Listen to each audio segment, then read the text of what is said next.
What's the meaning of BNP?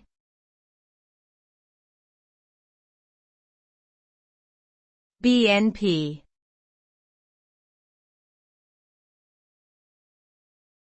BNP.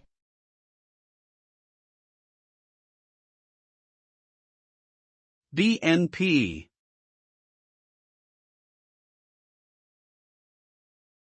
BNP.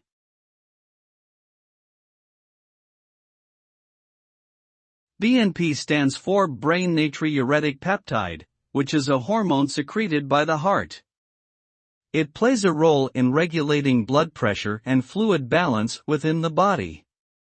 Elevated levels of BNP in the blood can indicate heart failure, as the heart produces more of the hormone in response to increased stress or damage.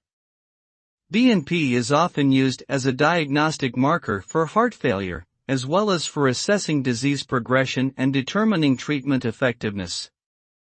Additionally, BNP testing can also be used to detect and monitor other cardiovascular conditions, such as pulmonary hypertension and atrial fibrillation.